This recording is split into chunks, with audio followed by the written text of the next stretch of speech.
I want to ask Mr. Assad and Mr. Putin why they support each other and why the West should not intervene. You see, right now, I believe the enemy has everything that is important on the cover, under control. And anything that will obstruct this program, he has already got man watching it to knock it up, to get rid of it, as it were. But here it is. They have something primed ready to destroy the world.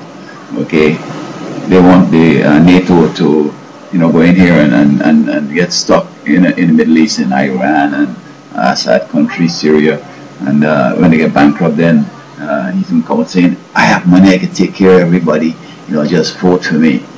I mean, I just don't understand how he can get China and Putin, Russia, to sort of go with his program. I recall Russia had a prediction for some country. I can't remember which one it is. Said we're going to bust in 4 or 5. Which country was that? Maybe it's Canada. I'm not sure.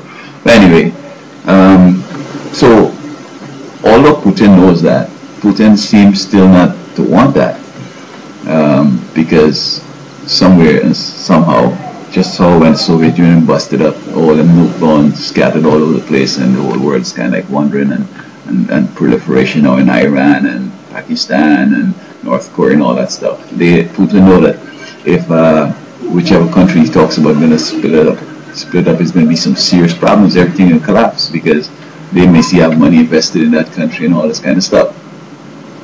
Over China. Well, China recently started to invest in Europe. And somebody gave them a matter of fact warning, or let me leave that for the other video, but just to say that China is looking to get paid, and China doesn't want anybody to go, NATO to go into the Middle East in a big way and get busted up and can't pay them the money. Although China owe people money and they just change the constitution and say, well, you got to talk to the older boys, we ain't with that. They would want the money, and then they're going to declare war because, you know how it goes. And so it seems like in this case, perhaps Putin and China are really trying to help the West because some people are so drunk with, the Bible says it, that the beast has given his wine to the world and they're intoxicated and so forth. So that this looks like exactly the situation. I mean, things are looking so clear. And then, these guys in the street, these drug addicts and these prostitutes and all that, I say, you know what? They fail to realize history, man. Look, the neighbor did the same thing, go and smoke and end up prostitute, go and smoke and end up, shot up and so forth. And it's happening every day. As soon as one gets shot up, the next one come out. As soon as a prostitute take off the street, the next one come out. Folks don't learn. And still, although we see in Tunisia, they started this spring revolution, and even they get in some award. They were able to start some revolution. I mean, this is such stupid stuff they started that I don't understand why people don't even thinking about it. This is something to dismiss and move on. I mean, from the inception, individuals could see that when mob take over anything, it's not going to go anywhere. It's just like the Huns, like the barbarians, come in and destroy what's there, and then they can't do nothing. Like in Egypt, they haven't even settled into nothing yet. They just keep looking for something to start war again. And like in Latin America, when they was doing this revolutionary thing, although the thing settled, people just like the killing, like the thrill and the adrenaline rush, so they kept up the same thing going. And so we saw what happened in Tunisia, we saw what happened in Libya, we see what happened in Egypt, we see what happened in Yemen, and we see that, of course, in Jordan, he kind of resisted that thing and so on. I don't know what he did, but it didn't go anywhere there. And Egypt, now they arrested a whole bunch of Americans and going to try them.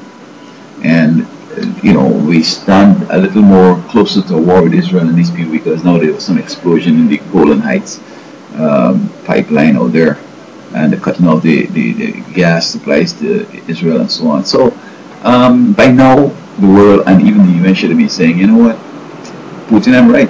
I mean, we shouldn't necessarily encourage both sides.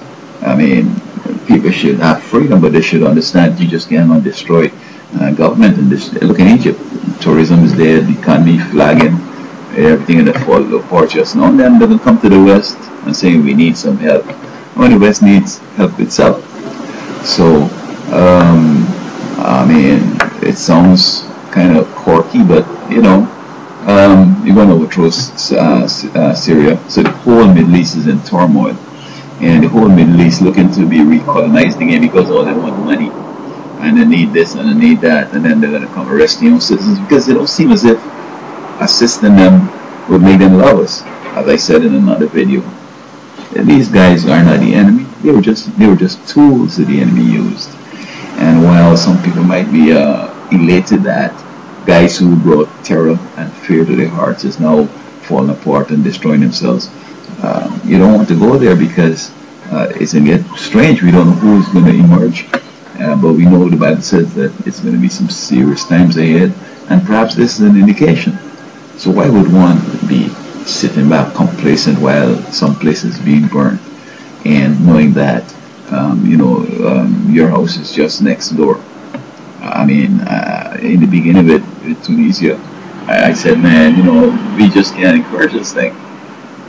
But when it came to Britain, or went to Britain, he shut off the Twitter, the Facebook, the BlackBerry, and so on, and started arresting man.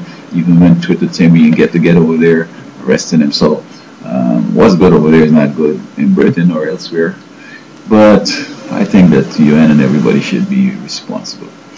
And even in your enemy's country, when citizens are resorting to mob rule, we should recommend that, this is not what democracy is about. This is not what capitalism is about.